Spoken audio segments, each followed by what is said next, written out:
সম্মানিত সুধী, প্রোগ্রামটি আমি নিয়েছিলাম দিনে, কিন্তু নির্ধারিত কথা ছিল আকাশপথে আসব। আপনাদের দেশে এখন চলতেছে তথাকথিত করোনা, সেই অজুহাতে আমাকে আকাশপথে আসার অনুমতি পাওয়া যায় নাই।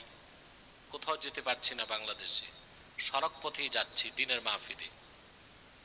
সেজন্য আমি জোহরের পর থাকার কথা ছিল, কিন্তু আপনাদের ভিতরের পথ খুব আঁকাবাঁকা, এই যে কচুয়া হয়ে এই পথ এত আঁকাবাঁকা যে গুগল সার্চ করলেও কোনো কুলকিনারা পাওয়া যায় না।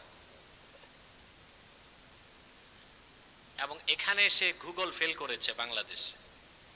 তার কারণ আপনারা আগে হাঁটতেন যে ক্ষেত খামারে, এই আইলগুলো এখন সড়ক হয়ে গেছে, এগুলো আর সোজাও করা হয়নি। সে যাই হোক, আসতে আমার একটু কষ্ট হয়েছে।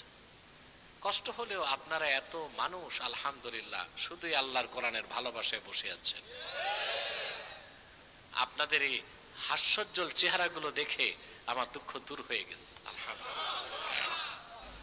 আমার দুর্বলতা যে আমি সব জায়গায় এখন রাতে যেতে পারছি না।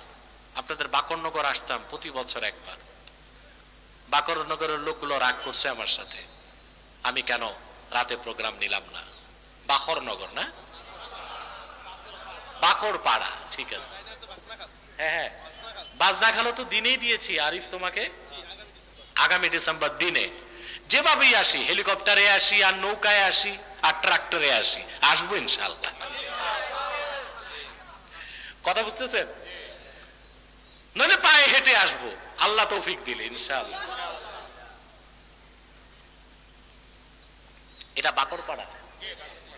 বাকরপাড়ার মানুষগুলো শক্ত, এত বুঝাইলাম দিনে করো মানে না। ওনারা ঠেট ধরেছে রাতেই করবে, আমি তো রাতে পারি না।